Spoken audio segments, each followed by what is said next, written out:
Com alegria e satisfação que cumprimentamos os nossos amigos e irmãos do portal Escola Dominical, com a gloriosa paz de nosso Senhor e Salvador Jesus Cristo. Estamos dando início a mais uma pré-aula, esta ferramenta que o portal Escola Dominical disponibiliza aos professores e alunos da Escola Bíblica Dominical no início da semana, para que os irmãos possam melhor preparar a aula da Escola Bíblica Dominical. A preparação da aula não é apenas do professor, é também do aluno, e deve ser feita durante toda a semana. Leia a revista da Escola Bíblica Dominical, leia os textos de apoio que nós postamos no portal Escola Dominical, assista a esta pré-aula, veja também os links de outras videoaulas e de outros textos de apoio que nós postamos ao longo da semana no Facebook, no Twitter e no LinkedIn do portal Escola Dominical. Se houver alguma dúvida que o irmão não consiga elucidar durante a semana, use a sala dos professores do site do portal Escola Dominical. O irmão não precisa se cadastrar, nem se registrar no site. O cadastramento do site está suspenso. O irmão pode ali, o irmão aparecerá como convidado, mas o irmão poderá ali postar a sua pergunta.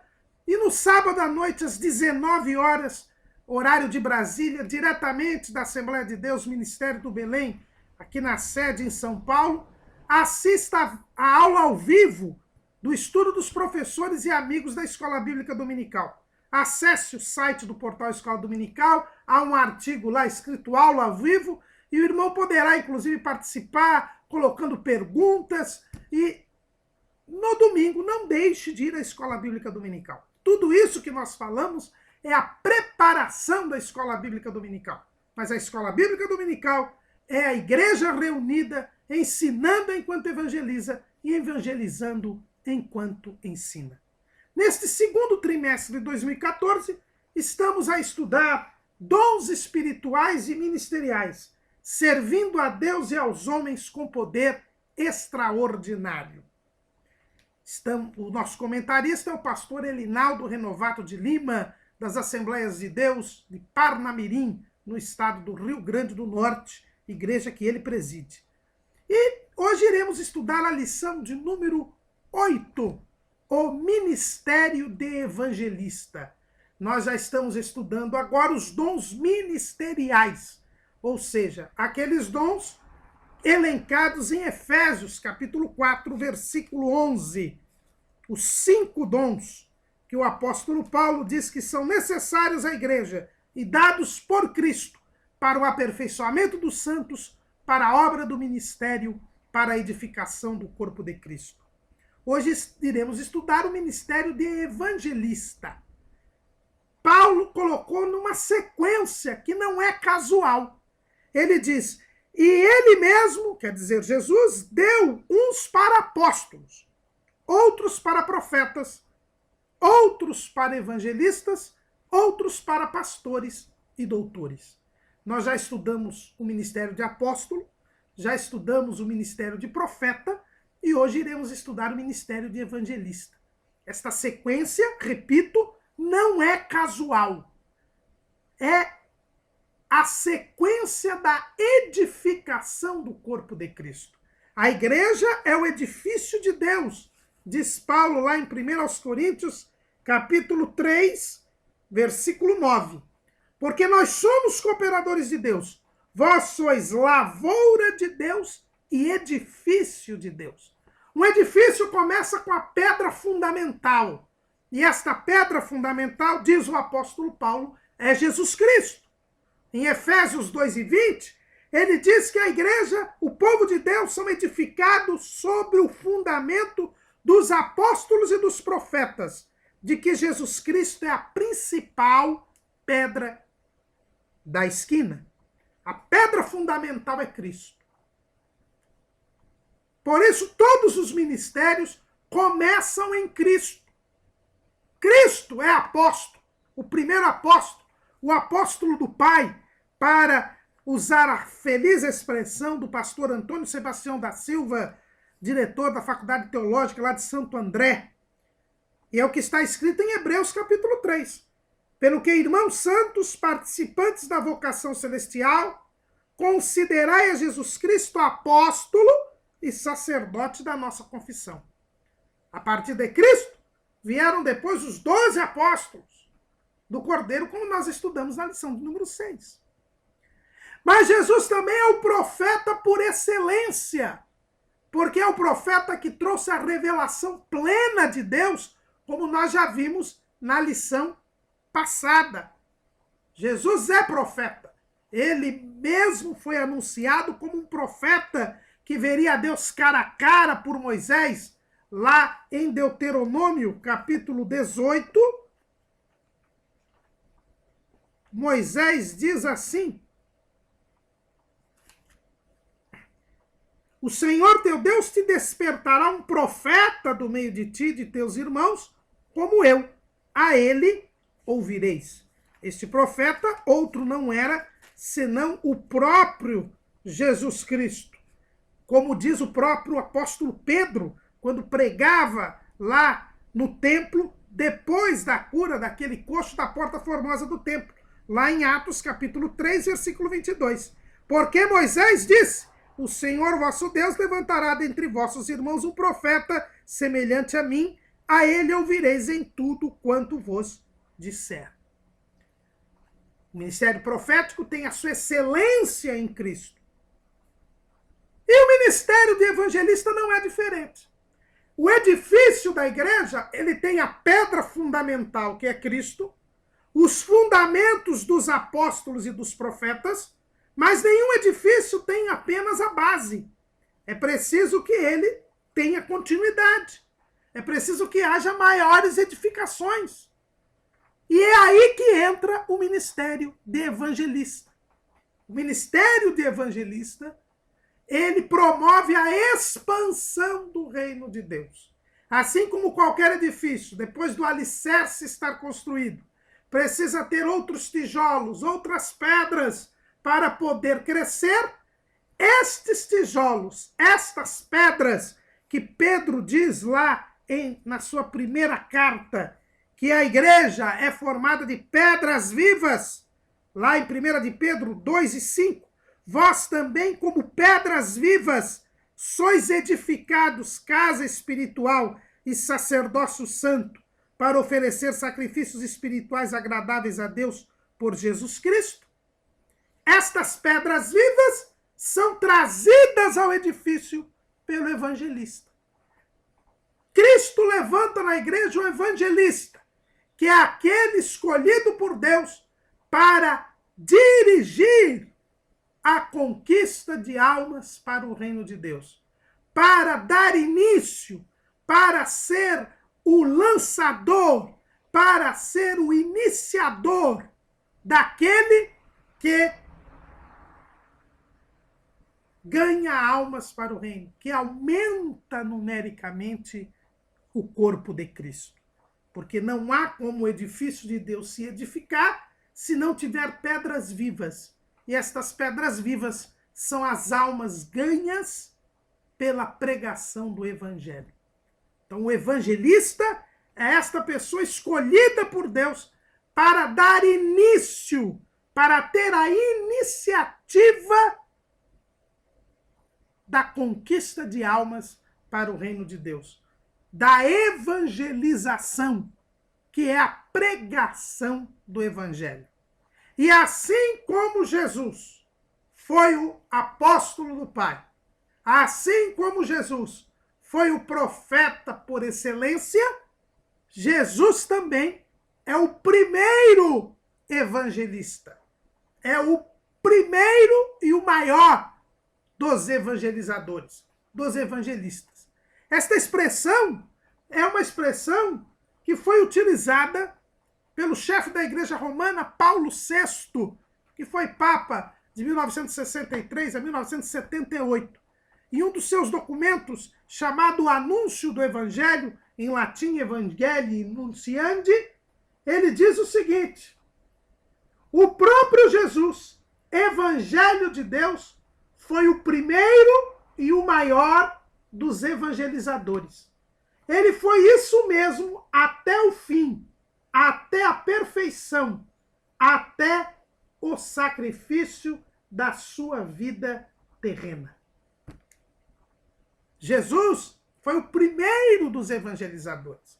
Quando nós abrimos a Bíblia no Evangelho segundo escreveu Marcos, que é o evangelho que mostra Jesus como servo, como trabalhador, é dito o seguinte, lá no capítulo 1, versículo 14.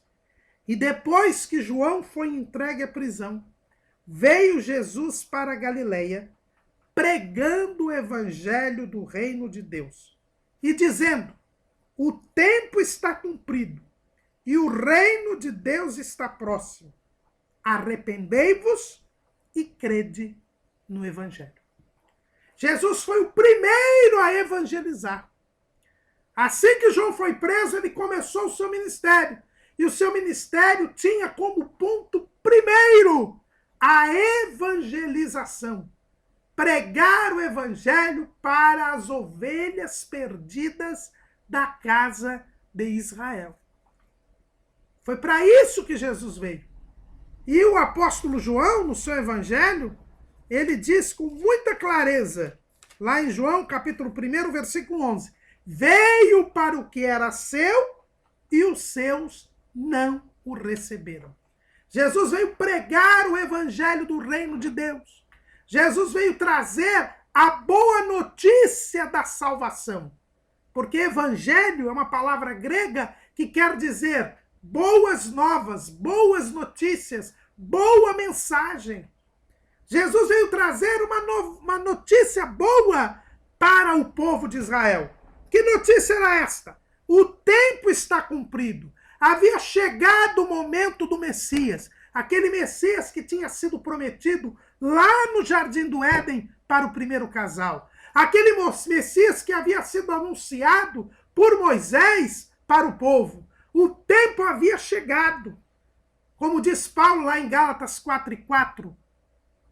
E vindo a plenitude dos tempos, Deus enviou seu filho, nascido de mulher, nascido sob a lei. O tempo havia chegado. O reino de Deus estava próximo. Bastava se arrepender e crer nesta boa notícia. E a salvação seria alcançada. E a amizade com Deus seria restaurada. E a vida eterna seria concedida. E a libertação do pecado seria dada. É esta a mensagem do evangelho. E Jesus, repetindo aqui a expressão do chefe da igreja romana, foi o primeiro e o maior dos evangelizadores.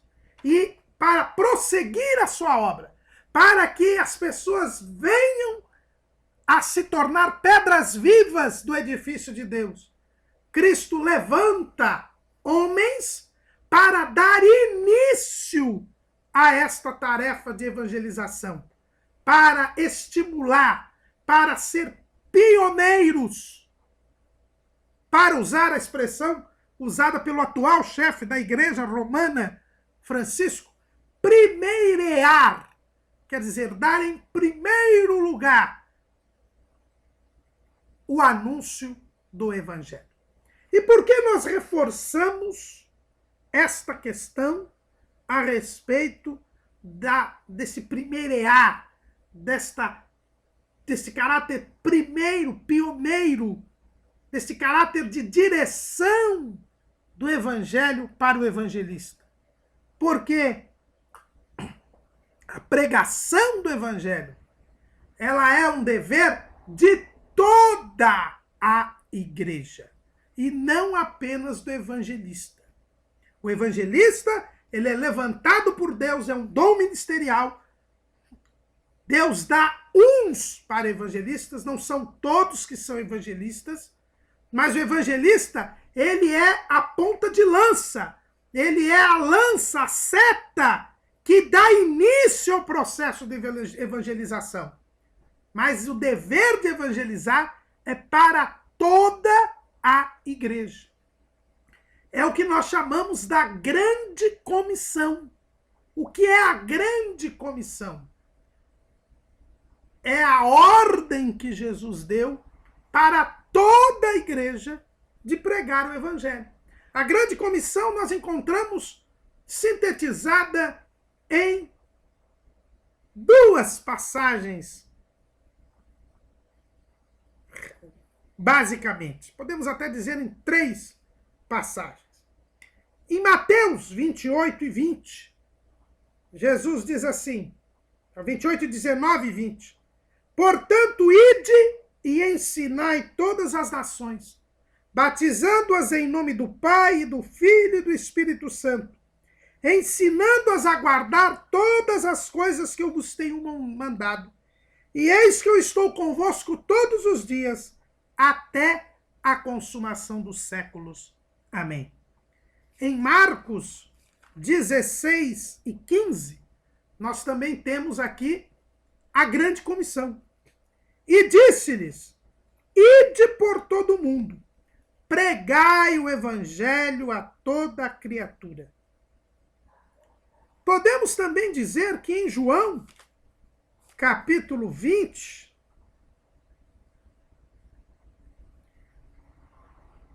nós também encontramos o seguinte, versículo 21. Disse-lhes, pois, Jesus outra vez, paz seja convosco. Assim como o Pai me enviou, também eu vos envio a vós. Em Atos, capítulo 1, versículo 8, nós também temos a grande comissão. Mas recebereis a virtude do Espírito Santo, que há de vir sobre vós, e ser-me-eis testemunhas, tanto em Jerusalém, como em toda a Judéia e Samaria, e até aos confins da terra. Então, nestas quatro passagens, dos quatro evangelistas, porque Atos foi escrito por Lucas, e se a gente ainda quiser, podemos ver aqui em Lucas, capítulo 24, versículo 46, diz assim, e disse-lhes, assim está escrito, e assim convinha que o Cristo padecesse, e ao terceiro dia ressuscitasse dos mortos, e em seu nome se pregasse o arrependimento e a remissão dos pecados em todas as nações, começando por Jerusalém. E destas coisas sois vós testemunhas. Então nós temos aqui uma ordem de Jesus Cristo para que toda a igreja pregue o evangelho. Algumas pessoas acham que Jesus mandou apenas os apóstolos pregarem o evangelho. Ah, não, foi lá em João, está lá escrito. Foi na tarde do domingo da ressurreição. Da mesma coisa que o Pai me enviou, eu vos envio a vós. E nós já vimos que aqui é a constituição do dom do apostolado. Mas quando Jesus disse, lá em Mateus, capítulo 28, e se entende que Jesus disse estas palavras antes da sua ascensão. E o apóstolo Paulo diz que na ascensão de Cristo havia mais de 500 irmãos, lá em 1 Coríntios, capítulo 15, versículo 6. Depois foi visto uma vez por mais de 500 irmãos, dos quais vive ainda a maior parte, mas alguns já dormem também. Então nós vemos que era a igreja toda, todos aqueles que haviam crido na mensagem do evangelho, que Jesus havia pregado como o primeiro evangelista.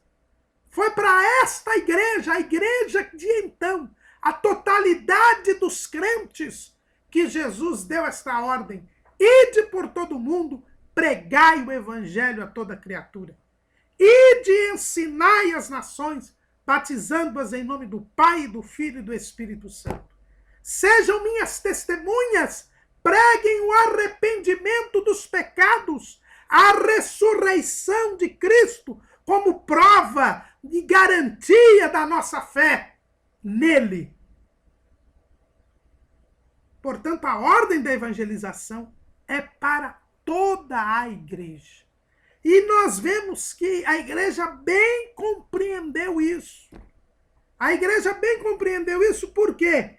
Porque quando nós abrimos a Bíblia lá em Atos dos Apóstolos, capítulo 8, quando se fala da perseguição, a Bíblia diz o seguinte, e também Saulo consentiu na morte dele, e fez-se naquele dia uma grande perseguição contra a igreja que estava em Jerusalém. Ou seja, a igreja, praticamente toda a igreja estava em Jerusalém. E todos foram dispersos pelas terras da Judéia e da Samaria, exceto os apóstolos. Então, tirando os apóstolos, todos os crentes foram dispersos. E o que os crentes faziam? Atos 8:4. Mas os que andavam dispersos iam por toda parte anunciando a palavra.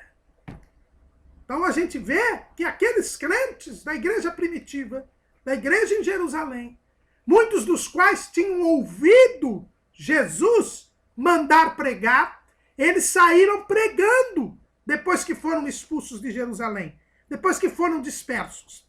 Os apóstolos estavam em Jerusalém. Se a ordem tivesse sido dada apenas para os apóstolos, ninguém iria pregar. Mas como os apóstolos não podiam pregar, porque ficaram em Jerusalém, um ardil satânico para ver se a igreja morria, os crentes saíram e pregaram por todas as partes. É o que diz também nesse livro de Atos, no capítulo 11, versículo 19. E os que foram dispersos pela perseguição que sucedeu por causa de Estevão, caminharam até a Fenícia, Chipre e Antioquia, não anunciando a ninguém a palavra, senão somente aos judeus. E havia entre eles alguns varões chíprios e sirenenses, os quais, entrando em Antioquia, falaram aos gregos, anunciando o Senhor Jesus. E a mão do Senhor era com eles, e grande número creu e se converteu ao Senhor. Então nós vemos aqui que até em Antioquia houve alguns crentes de Chipre e de Cirene, que é ali no norte da África, que começaram a pregar o evangelho. E o Senhor começou a salvar. Por que esses crentes pregavam o evangelho? Porque a ordem foi dada para todos os crentes. Então, irmãos, a pregação do evangelho não é responsabilidade do pastor, não é responsabilidade do obreiro, não é responsabilidade apenas daquele que tem o dom ministerial de evangelista. É uma responsabilidade de toda a igreja. Todos nós somos testemunhas de Cristo. Todos nós somos testemunhas de que Jesus salva, cura, batiza com o Espírito Santo e brevemente voltará. E todos nós devemos pregar o evangelho. Isso é um dever de todos os crentes. É por isso que Paulo, ele diz com muita propriedade, lá no capítulo 10 da Epístola aos Romanos, ele diz assim, porque todo aquele, versículo 13, todo aquele que invocar o nome do Senhor será salvo. Como, pois, invocarão aquele em quem não creram? E como crerão naquele de quem não ouviram? E como ouvirão se não há quem pregue? E como pregarão se não forem enviados? Como está escrito, quão formosos os pés dos que anunciam a paz, dos que anunciam coisas boas. Todos nós somos chamados a pregar o evangelho. É um dever de todo cristão, de toda pedra viva do edifício de Deus. É pregar o evangelho, anunciar a Jesus Cristo. Esta é a grande comissão. E quando nós falamos em comissão, irmãos, devemos lembrar que a comissão é um contrato onde alguém é superior ao outro.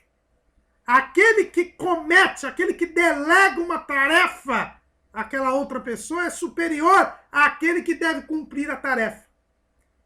É uma relação de cima para baixo. É uma ordem que Jesus nos deu.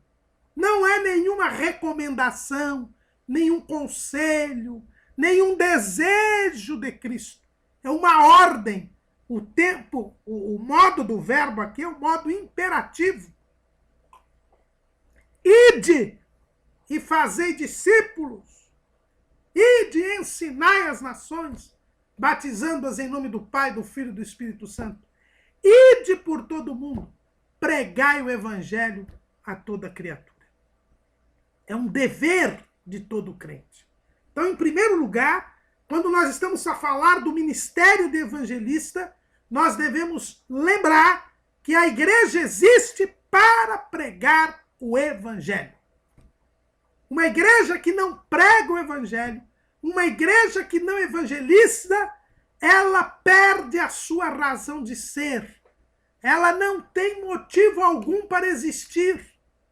Irmãos, eu tenho falado em alguns encontros, em algumas pregações, em alguns ensinos, a minha preocupação de ver igrejas que não têm nenhum desejo de evangelizar, que não têm nenhum trabalho de evangelização. Aliás, no seu livro Como Ter um Ministério Bem-Sucedido, o pastor José Wellington Bezerra da Costa, presidente da Convenção Geral das Assembleias de Deus, e o nosso pastor aqui do Ministério do Belém, ele costuma dizer que uma igreja não pode ter apenas um departamento de evangelismo. Departamento de evangelismo é uma excrescência. Explico-me melhor. É evidente que deve haver um departamento de evangelismo numa igreja. Mas uma igreja que acha que quem deve evangelizar é só o departamento de evangelismo, é uma igreja morta, é uma igreja sem sentido. Porque a função da igreja é ganhar almas para o reino de Deus. A função da igreja é evangelizar. Só existe igreja para evangelizar. Por que que quando eu criei em Jesus, eu não virei fumacinha e já fui para o céu? Porque eu tenho que evangelizar. Porque eu tenho que pregar e anunciar a Cristo. Assim como falaram de Cristo para mim, e eu criei, e fui batizado e estou salvo, também eu tenho que falar para os outros. Não é possível um cristão que não evangelize. O chefe da igreja romana, o atual chefe da igreja romana, Francisco, escreveu também um documento chamado Evangelii Gaudium, a alegria do evangelho. E ele traz uma meditação que eu vou aqui reproduzir pela sua biblicidade. Papa Francisco diz o seguinte: o bem tende sempre a comunicar-se. Toda experiência autêntica de verdade e de beleza procura por si mesma a sua expansão. E qualquer pessoa que viva uma libertação profunda adquire maior sensibilidade face às necessidades dos outros. E uma vez comunicado, o bem radica-se e desenvolve-se. Por isso, quem deseja viver com dignidade e em plenitude, não tem outro caminho senão reconhecer o outro e buscar o seu bem. Assim, não nos deveriam surpreender frases do apóstolo Paulo, como estas: o amor de Cristo nos absorve completamente, segundo aos Coríntios 5:14. Ai de mim, se eu não evangelizar. 1 aos Coríntios 9:16. Vejam bem que o chefe da igreja romana está citando a Bíblia. É por isso que nós estamos mencionando o seu documento aqui. Não é possível que alguém, diz ele, que tenha tido uma libertação profunda, que tenha tido uma experiência autêntica de verdade, de beleza, não queira a expansão deste bem, não queira comunicar este bem aos outros. Não é possível que alguém que tenha recebido o amor de Deus no seu coração não queira a salvação dos outros. Porque se nós estamos em comunhão com Deus, nós sentimos exatamente o que Deus sente. E o que é que Deus quer? E o que é que Deus sente? Paulo diz lá em 1 Timóteo, capítulo 2, versículo 4, que quer que todos os homens se salvem e venham ao conhecimento da verdade. Deus quer que todos os homens se salvem e venham ao conhecimento da verdade. É por isso que o cristão, ele quer comunicar este bem. Ele quer evangelizar. Um cristão que não queira evangelizar, que não tenha desejo que as pessoas creiam em Jesus, precisa rever a sua salvação. Porque, repetindo aqui as palavras do chefe da Igreja Romana, quem vive uma libertação profunda adquire maior sensibilidade face às necessidades dos outros. Quem tem uma experiência autêntica de verdade e de beleza, procura a expansão deste bem. Tem esse mesmo desejo. É isso que pastor José Wellington diz. Uma igreja que se limita a ter um departamento de evangelismo é uma igreja que está negando a si mesma. E como eu dizia, eu costumo dizer em ensinos, em pregações, que ninguém admite um hospital que não queira curar doentes, cuidar de doentes. Ninguém admite uma escola que não queira ensinar as pessoas. Mas tem gente que admite igreja que não ganhe almas para Jesus, que não evangeliza, que não queira a salvação das pessoas. Precisamos, irmãos, nos dias difíceis que vivemos, ter o ardor pelas almas perdidas. Este mesmo amor ardente que fez Jesus morrer por nós na cruz do Calvário. A igreja toda só existe para evangelizar e para dar o crescimento espiritual dos crentes. Por isso, todos nós devemos evangelizar. Todos nós. E a evangelização, ela tem dois pontos. A evangelização exige de cada um de nós a disposição para estar em contato com o mundo. A evangelização nos leva a ir ao encontro das pessoas. Porque não são as pessoas que devem vir ao nosso encontro, mas nós é que devemos ir ao encontro. Veja bem, Jesus foi para a Galileia pregando o evangelho do reino de Deus. Jesus tomou a iniciativa de ir ao encontro do perdido, porque o perdido não tem condições de ir ao encontro de Deus. Ele está preso pelas garras de Satanás. Ele está morto em seus delitos e pecados. Ele está com a sua mente cega. Ele não consegue ver a luz do evangelho de Cristo. É por isso que nós é que temos que ir ao encontro do pecador. E para voltar a falar do atual chefe da Igreja Romana, que tem insistido nisso muito. Papa Francisco diz que a igreja tem que ir à periferia, ir ao encontro dos necessitados. E não o contrário. Muitas vezes, muitas igrejas se preocupam em fazer festividades, congressos, e querem que as pessoas venham. Não vão atrás das pessoas. Não trazem as pessoas. Hoje, irmãos, é muito difícil encontrarmos um crente levar uma pessoa a um culto de domingo, à noite, que é normalmente o culto evangelístico por excelência. Convidam outras igrejas para as festividades. Mas não é isso que a igreja vê. A igreja tem que ir ao encontro das pessoas. Vejam bem que nós lemos aqui que aquelas pessoas que foram dispersas de Jerusalém, só estavam com a roupa do corpo, foram expulsas de Jerusalém. Aonde elas chegaram, elas anunciaram o evangelho.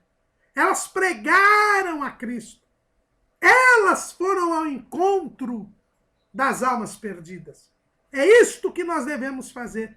E é por isso que eu disse que o evangelista, que é aquele que é levantado por Deus para dar início a esse processo, que é um processo que toda a igreja está envolvida, mas o evangelista está à frente deste processo. É ele quem lidera este processo. É por isso que eu disse no início que ele é voltado para fora da igreja. Embora ele esteja vinculado à igreja local, o evangelista ele é voltado para fora da igreja. Por quê? Porque a sua missão é dar este primeiro contato com o mundo, com os incrédulos, para que eles possam ser trazidos para a igreja. A igreja ela precisa estar disposta a entrar em contato com o mundo. Ela precisa tomar a iniciativa de ir ao encontro dos perdidos. Mas a evangelização também envolve o discipulado. Veja que Jesus disse: ide e ensinai todas as nações. Uma outra tradução diz: fazei discípulos de todas as nações, para então batizá-las em nome do Pai, do Filho e do Espírito Santo. Este primeiro discipulado, este primeiro contato, os rudimentos doutrinários, para que a pessoa possa se batizar, também é tarefa do evangelista, da evangelização. A evangelização não cessa com a pregação da palavra, que leva à fé, e a pessoa, pela fé, através da palavra, crê em Jesus e se arrepende dos seus pecados. É preciso que ela também seja ensinada. É preciso que ela também seja discipulada. A evangelização envolve tanto a pregação quanto o discipulado. E isso também faz parte da tarefa da evangelização. Hoje muito se prega, mas pouco se discipula. É por isso que as pessoas que são ganhas, poucas permanecem.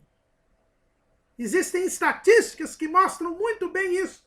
As pessoas que são ganhas, a porcentagem daquelas que permanecem é muito pequena. Por quê? Porque falta a segunda parte da evangelização, que é o discipulado. Então, a evangelização envolve a pregação e o discipulado. Mas para isso eu tenho que ir ao encontro dos perdidos. Eu tenho que sair das quatro paredes da igreja. Eu tenho que ir aonde os perdidos estão. E eles não estão dentro do templo. Eles não estão na comunidade. Muitos até estão, porque hoje existem muitos que estão perdidos na casa do Pai, como diz aquela canção que ficou muito conhecida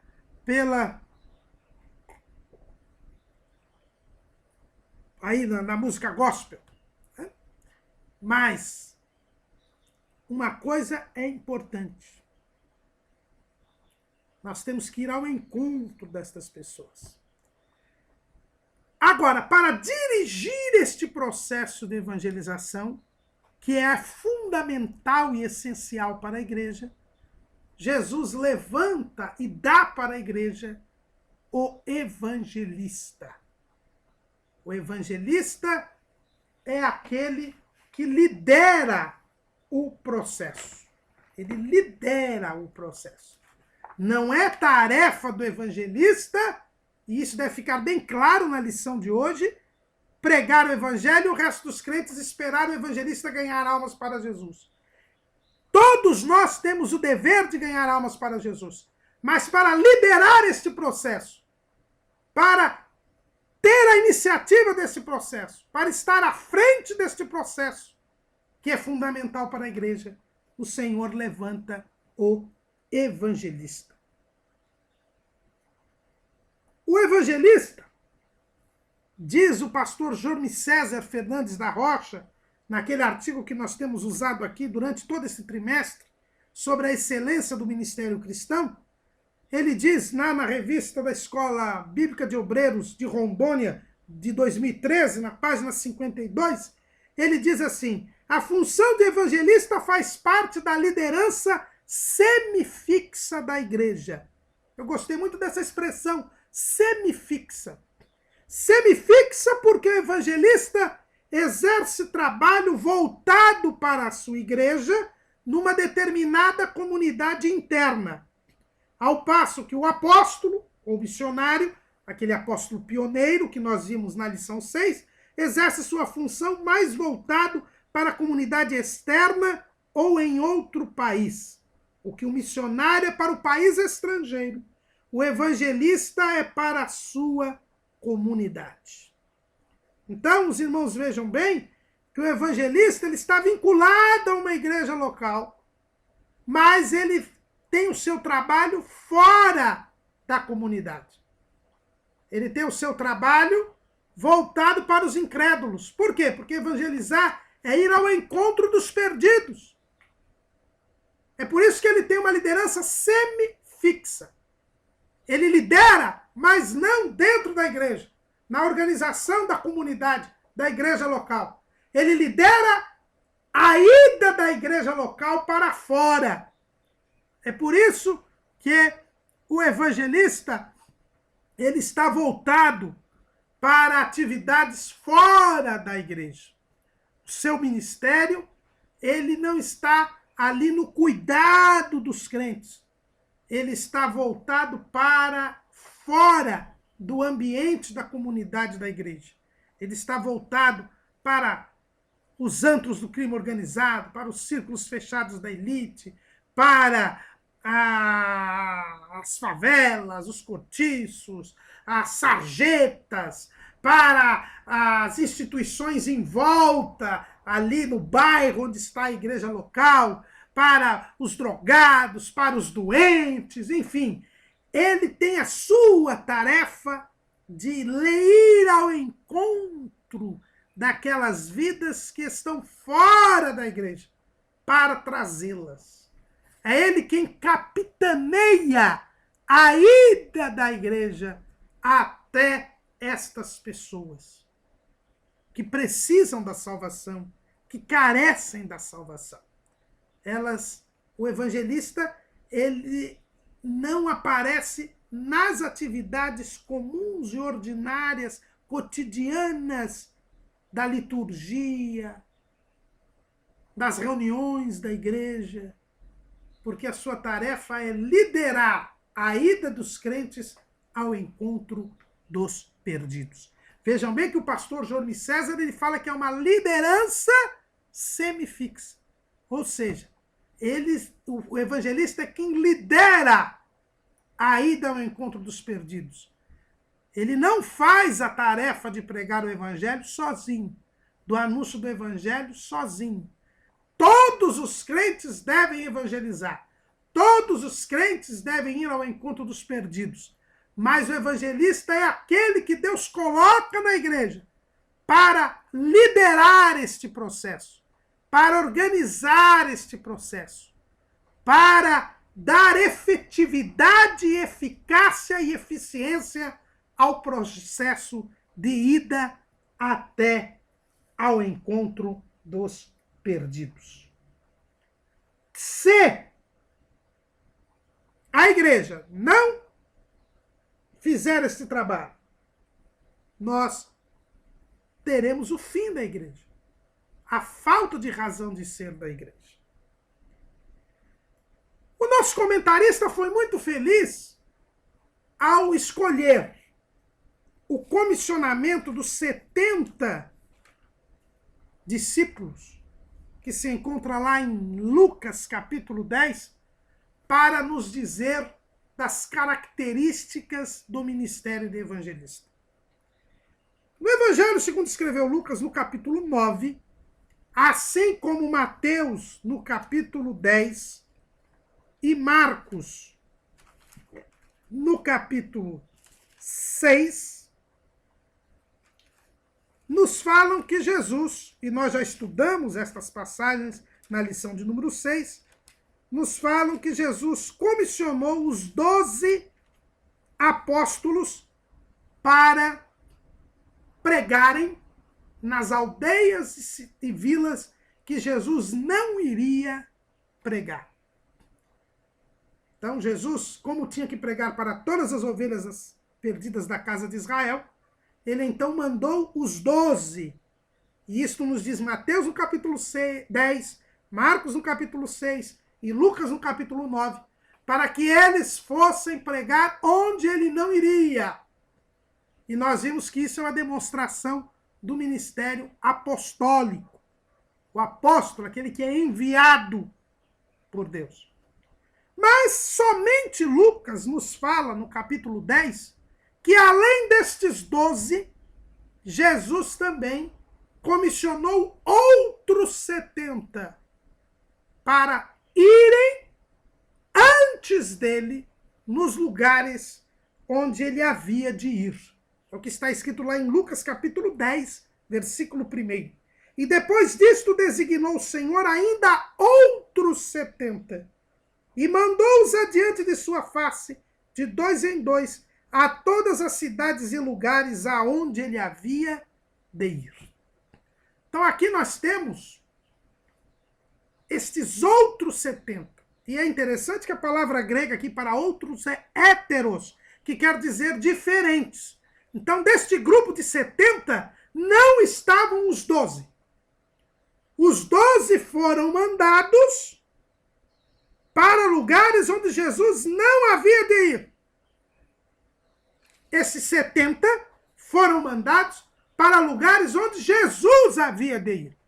Isso é importante, porque isso nos mostra bem a diferença entre o evangelista e o apóstolo. O apóstolo, entendido ali os 12, eram continuadores da obra de Cristo, que estabeleceriam os fundamentos, que complementariam a doutrina pela revelação que haviam recebido de Cristo. Esses são os 12 apóstolos. Nós já vimos que também são chamados de apóstolos os evangelistas pioneiros. É por isso que o pastor Jorge César Fernandes da Rocha, ele diz aqui, como nós já lemos, que o trabalho em si é basicamente o mesmo. Ele está falando do apóstolo desbravador, o apóstolo missionário, aquele que o pastor Antônio Sebastião da Silva, lá de Santo André, chama dos apóstolos do Espírito Santo, que nós vemos aqui como Andrônico, Júnior, Barnabé, que são evangelistas pioneiros. São aqueles que dão início ao trabalho de evangelização onde nunca houve. Esse trabalho é basicamente o mesmo do evangelista. Por isso que nós dissemos que esse apóstolo missionário, esse apóstolo desbravador, na verdade é um evangelista pioneiro. Mas Jesus aqui, em Lucas 10, quando ele constitui esses 70, constitui esses 70 nesse sentido, de evangelistas que iam preparar o caminho de Cristo, onde Jesus iria. Então esses 70 não são apóstolos, são evangelistas. Eles estavam ali. E o nosso comentarista, o pastor Elinaldo, foi muito feliz ao mostrar que neste comissionamento dos 70, Jesus nos mostra as características do ministério de evangelista.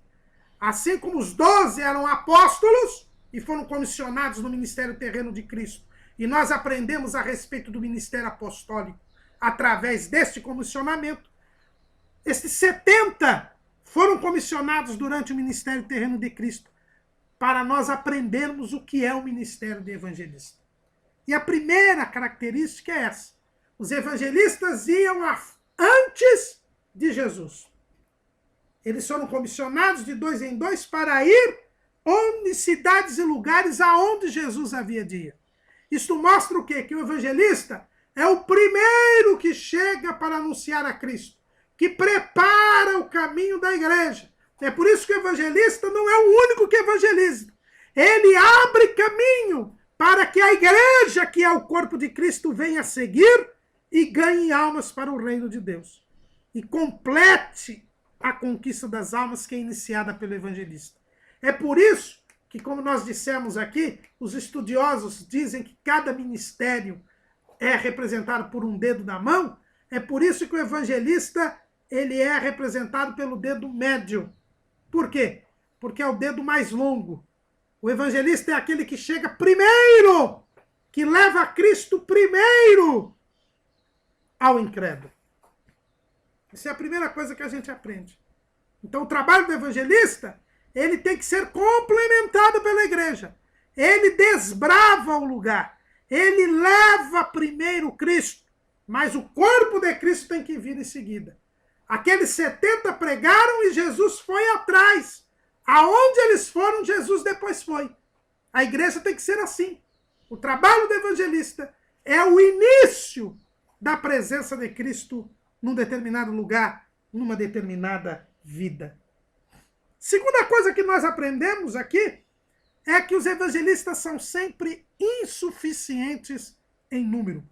Olha o que Jesus diz lá em Lucas 10 e 2. E dizia-lhes, grande é em verdade a seara, mas os obreiros são poucos. Rogai, pois, ao Senhor da seara que envie obreiros para a sua seara. O número de evangelistas é sempre insuficiente. E nos dias de hoje, mais ainda. O trabalho é muito grande, irmãos. A evangelização precisa ser feita. Há algumas pessoas que se iludem, acham que porque existe uma igreja em cada esquina, nós não precisamos evangelizar. Mas é o contrário. Em primeiro lugar, as estatísticas mostram que só 1/3 do mundo foi evangelizado. Só 1/3 do mundo conhece quem é Jesus. Existe 2/3 do mundo que nunca ouviu falar de Jesus. Como se isto fosse pouco, nós temos o que o Papa João Paulo II chamava da apostasia silenciosa. Hoje nós temos o chamado mundo cristão está deixando Cristo. Hoje a Europa, os Estados Unidos, estão precisando ser evangelizados. Nós estamos vivendo o período do chamado mundo pós-cristão, onde os países e as culturas que foram forjadas pela palavra de Deus, pelo cristianismo, estão deixando Cristo. Hoje nós estamos vivendo um período de apostasia completa, de descrença completa em Cristo Jesus, em lugares que foram, no passado, celeiro de missionários. Na Inglaterra, uma igreja fecha por semana. Nos Estados Unidos não é diferente. O povo está morrendo, o povo que é crente está morrendo, e os jovens estão perdidos. Há uma carência muito grande e nós precisamos orar ao Senhor para que Ele levante evangelistas. O ministério do evangelista é sempre, o número de evangelistas é sempre insuficiente pela necessidade do mundo. A terceira coisa que nós aprendemos aqui é que o evangelista, ele é alguém que tem extremo amor pelas almas perdidas. Para ser um evangelista, o evangelista ele é reconhecido pelo seu ardente amor pelas almas perdidas. Lá em Mateus capítulo 9, versículo 36, nós vemos Jesus, o primeiro evangelista, como é que ele se comportava diante das ovelhas perdidas. E vendo a multidão, teve grande compaixão deles, porque andavam desgarrados e errantes, como ovelhas que não têm pastor. Jesus, o primeiro evangelista, ele tinha um ardente e profundo amor pelas almas perdidas. O evangelista ele é reconhecido por isso. Ele não se conforma em ver as pessoas indo para o inferno. Isto lhe dói. E é por isso que ele toma a iniciativa de ir ao encontro destas vidas e lhes anunciar a Cristo Jesus. E é por causa deste ardente amor que o evangelista tem pelas almas perdidas que ele vai como cordeiro no meio dos lobos. Foi o que Jesus disse para aqueles 70. No capítulo 10, 3 de Lucas, ele diz: Ide, eis que vos mando como cordeiros ao meio de lobos. Embora eles sejam cordeiros no meio de lobos, eles não temem ir, porque o amor que eles têm pelas almas perdidas os faz negar a si mesmos, os faz dar a sua vida pelas almas perdidas. É este o clamor, e esta é uma característica que tem o ministro evangelista. O evangelista também é alguém que é desprendido das coisas materiais. Quando Jesus mandou aqueles 70, ele disse assim: não leveis bolsa, nem alforje, nem alparcas, e a ninguém saudeis pelo caminho. O evangelista ele é desprendido das coisas materiais. Ele quer almas. Ele sabe que uma alma vale mais do que o mundo inteiro. E ele quer almas para o reino de Deus. E é aí, irmãos, que nós temos um ponto que nós colocamos no nosso esboço, que nos traz muita preocupação. por o evangelista ser desprendido das coisas materiais e por seu trabalho exigir uma dedicação integral, o evangelista precisa ser sustentado pela igreja. E, infelizmente, hoje em dia, nós temos dois extremos. De um lado, nós temos aqueles que, se dizendo evangelistas, exploram as igrejas. Eles se dizem evangelistas, só são pregadores. E nós já vimos que o evangelista ele não é apenas um pregador, ele também tem que ser um discipulador. Mas existem esses supostos evangelistas que querem enriquecer às custas das igrejas locais. Andam de um lado para outro, são itinerantes, dizendo evangelistas. O evangelista não pode ficar preso a uma igreja, ele tem que ir ao encontro aos perdidos. E dentro desta característica bíblica do ministério do evangelista, mas nós vimos que é uma liderança semifixa, não é solta, não é vagabunda por aí, andando de um lado para outro. Surgem estes exploradores. E muitos têm ido atrás. Quero ser pregador itinerante. Quero fazer cruzadas evangelísticas. Pregam, arrancam o dinheiro do povo e vão embora. Isto não é ser evangelista. O ministro evangelista, ele é uma liderança semifixa. A sua função é liderar o processo de evangelização de uma igreja local. Ele é voltado para fora da igreja.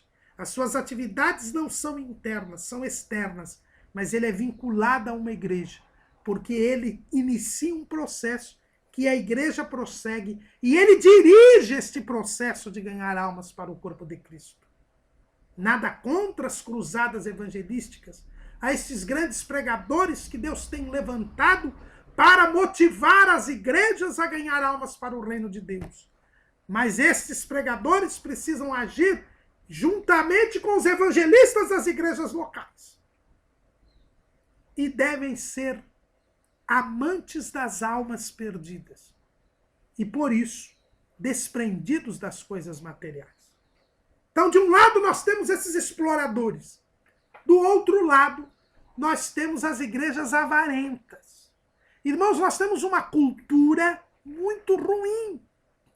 Achar que a igreja só deve sustentar o pastor, aquele que cuida do rebanho, e não achar que a igreja deva sustentar o evangelista, aquele cujas atividades dentro da igreja não aparecem, mas que a expansão da igreja está sob o seu comando. E o que acontece muitas vezes, irmãos, é que nós temos visto muitas pessoas que são evangelistas, são ganhadores de almas, mas que são colocados para dirigir igrejas.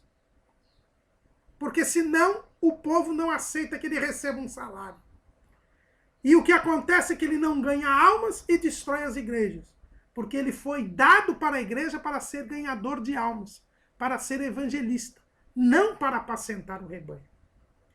Nós temos visto alguns casos de pessoas que têm seus ministérios mutilados, porque foram chamados e levantados por Deus para ganhar almas. E são mantidos presos em igrejas locais, sem o dom de pastor, apenas para justificar o salário. Eles deveriam sim ser assalariados, mas fazer aquilo que Deus os chamou. Irmãos, mudemos a nossa mentalidade. O evangelista tem que ser desprendido das coisas materiais.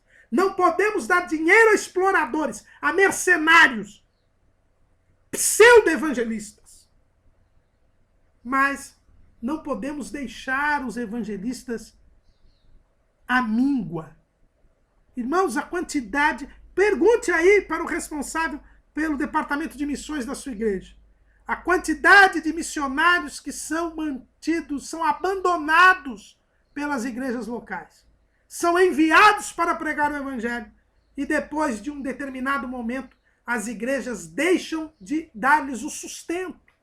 E eles ou voltam envergonhados do campo missionário, ou são obrigados a mendigar ou a pedir ajuda de outros lugares. Não façamos isso, irmãos. E isto é um ardil que o inimigo tem colocado para impedir a expansão do evangelho. Mas o evangelista também é um mensageiro de paz. Jesus diz, em qualquer casa onde entrardes, dizei primeiro, paz seja nesta casa. E se ali houver algum filho de paz, repousará sobre ele a vossa paz, e se não, voltará para vós. O evangelista, ele é um mensageiro de paz. É por isso até que o jornal oficial da Assembleia de Deus chama-se Mensageiro da Paz. É o evangelista. Na pregação do evangelho, irmãos, nós não devemos atacar o pecador. Nós devemos denunciar o pecado e anunciar a Cristo. Nós devemos ter uma postura de acolhida. O evangelista, ele não deve dar lição de moral. Ele não deve mostrar que o pecador é errado, que ele é vil. Não. Ele deve levar a mensagem da paz. Ele está ali como embaixador do príncipe da paz, que é Jesus Cristo. Ele deve ser simpático. Ele deve ser acolhedor. Ele não deve pôr a mão no pecado. Porque muitas pessoas hoje confundem isso, achando que o evangelista deve concordar com o pecado, deve pactuar com o pecado, até participar do pecado. Não! Ele deve denunciar o pecado. O evangelho é arrependei-vos. Esta é a mensagem do evangelho. Mas deve levar uma mensagem de esperança, de paz, de alegria. O evangelista deve ser uma pessoa alegre, simpática, acolhedora. Se as pessoas não retribuírem isso, não tem importância. Jesus disse, se você saudar com a paz, se a pessoa for um filho de paz, a paz repousará sobre ela. Senão, a paz voltará para você. O evangelista jamais pode perder a paz. E se for rejeitada a sua mensagem, não deve ficar com ira, com raiva, ou querer a vingança daquele que rejeitou a mensagem. Não, eles não rejeitaram a você, rejeitaram a Cristo. Tenha misericórdia e compaixão, porque é uma alma que está indo para o inferno. Mas o evangelista também, ele deve ser um pregador de Cristo. O tema do evangelista é Cristo. E este crucificado, como diz Paulo lá em 1 Coríntios, capítulo 2, versículo 2. Um grande evangelista que a Bíblia nos fala que é Filipe. O assunto dele era Cristo. Lá em Atos, capítulo 8, versículo 5. E descendo Filipe à cidade de Samaria, lhes pregava a Cristo. Lá em 8:35, nós vemos Filipe de novo. Então Filipe, abrindo a sua boca e começando nesta escritura, lhe anunciou a Jesus. Irmãos, o verdadeiro evangelista, ele prega Cristo e este crucificado. O assunto dele é Cristo. Outro grande evangelista que nós temos é Estevão. Lá em Atos capítulo 6, versículo 14, quando ele é levado ao Sinédrio, olha a acusação dos seus inimigos. Porque nós lhe ouvimos dizer que esse Jesus Nazareno há de destruir este lugar e mudar os costumes que Moisés nos deu. Ou seja, qual era o assunto de Estevão? Jesus Nazareno. O evangelista, ele prega Cristo. Ele não prega roupa, ele não prega moral, ele não prega boas maneiras, ele prega Cristo. E o que está faltando hoje, irmãos? Muitos destes pregadores itinerantes que se dizem evangelistas, na mensagem deles, nós já vemos que não são evangelistas. Por quê? Porque eles não pregam Cristo. Eles inventam história, inventam moda. Pregam outra coisa. Paulo falou sobre isso. Lá em 1 Timóteo capítulo 4, versículo 7. Paulo diz assim para Timóteo, que era um evangelista, mas rejeita as fábulas profanas e de velhas, e exercita-te a ti mesmo em piedade. Ainda em 1 Timóteo, capítulo 1, versículo 4. Nem se deem a fábulas ou a genealogias intermináveis, que mais produzem questões do que edificação de Deus, que consiste na fé. Assim o faço agora. Timóteo, que era um evangelista, né? A gente vê isso lá em 2 Timóteo, capítulo 4, versículo 5. Quando Paulo fala a Timóteo, ele diz assim, mas tu se sóbrio em tudo, sofre as aflições, faze a obra de um evangelista, cumpre o teu ministério. E Paulo dizia, Timóteo, você é um evangelista, então para de inventar historinha, para de contar fábula, para de ficar criando polêmica, criando questões, genealogias intermináveis. Não! A sua mensagem deve ser Cristo e este crucificado. A Tito, Paulo também fala lá no capítulo 1, versículo 14. Não dando ouvidos às fábulas judaicas, nem aos mandamentos de homens que se desviam da verdade. O verdadeiro evangelista, ele prega a Jesus, porque é Jesus quem salva, é Jesus quem cura, é Jesus quem batiza com o Espírito Santo, é Jesus que vai nos levar para o céu. O evangelista, ele não se preocupa em polêmicas teológicas, ele não se preocupa em revelações bombásticas, não, ele prega Cristo e este crucificado. Mas o evangelista também ele tem que realizar sinais e maravilhas. Assim como o apóstolo, o evangelista também, ele tem que pregar a palavra e o Senhor cooperará com ele, realizando sinais e maravilhas. É o que nós vemos lá, Marcos, capítulo 16, versículo 20. E eles, tendo partido, pregaram por todas as partes, cooperando com eles o Senhor e confirmando a palavra com os sinais que se seguiram. O evangelista, ele precisa operar sinais e maravilhas para confirmar a palavra do evangelho. Assim era com Estevão, assim era com Filipe. Esses dois grandes evangelistas que o livro de Atos dos Apóstolos nos apronta. Atos 6 e 8. E Estevão, cheio de fé e de poder, fazia prodígios e grandes sinais entre o povo. Atos 8 e 6.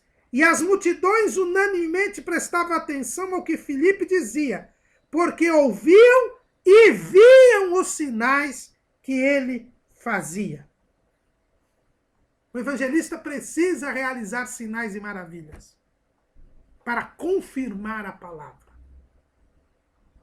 O ministro evangelista, ele faz sinais e maravilhas. São essas as características. E foi o que aconteceu lá nos 70. Os 70 também fizeram sinais e maravilhas. Está lá em Lucas, capítulo 10, versículo 17. E voltaram os 70 com alegria, dizendo, Senhor, pelo teu nome, até os demônios se nos sujeitam. E Jesus havia mandado lá no versículo 9, e curai os enfermos que nela houver, e dizei-lhes, é chegado a vós o reino de Deus. Então, irmãos, o evangelista também tem que realizar sinais e maravilhas, porque o evangelho completo é um evangelho que tem pregação, mas que tem a confirmação da pregação com prodígios e maravilhas. É isso que nós aprendemos das características do ministério do evangelista no comissionamento dos 70. Mas também, nos ministérios de Filipe e de Estevão, nós também aprendemos duas lições importantes. Primeira é de que o evangelista ele deve sempre aproveitar a oportunidade para pregar o evangelho. O evangelista ele deve ter o discernimento para aproveitar todas as oportunidades para pregar o evangelho. É por isso que Paulo diz que deveria ser pregado a tempo e fora de tempo. Você cria uma oportunidade. O maior sermão de Estevão, que está registrado nas Escrituras, se deu quando ele foi levado ao sinédrio para ser julgado e condenado à morte. Mesmo naquela situação tão difícil, Estevão aproveitou a ocasião para pregar a Cristo e este crucificado. Filipe também aproveitou todas as ocasiões. Em Samaria, ele aproveitou, quando chegou a Samaria, e pregou a palavra. Mas quando ele foi mandado lá para a estrada de Gaza, que estava deserta, para pregar o evangelho para uma só pessoa, Filipe também pregou o evangelho. E aproveitou que o eunuco estava ali lendo em voz alta o livro do profeta Isaías, para a partir daí, como nós já lemos aqui em Atos 8:35, anunciar a Cristo Jesus. O evangelista não pode perder nenhuma oportunidade para pregar a Cristo. E o tema é este, Cristo e este crucificado. E para nós terminarmos, o evangelista deve também discipular. Vejam bem que Filipe, ele pregou o evangelho e depois batizou as pessoas. Mas para batizar, ele teve que ensiná-las. Ainda que os rudimentos. E aí é que nós vemos a diferença do evangelista para esses fanfarrões itinerantes. Porque o evangelista ele se preocupa com o aprendizado daquele povo. Ele tem amor pelas almas perdidas. E ele sabe, pelo que Jesus ensinou na parábola do semeador, que a semente da palavra pode cair à beira do caminho, pode cair nos pedregais, pode cair entre os espinhos e pode cair na boa terra. E só quando cai na boa terra é que ela frutifica. O verdadeiro evangelista, ele espera o bom fruto. Ele não espera só a planta nascer, mas ele espera dar os primeiros frutos. É o que nós vemos em Paulo. Paulo, irmãos, além de apóstolo, ele também era evangelista. Ele diz isso lá em 1 Coríntios.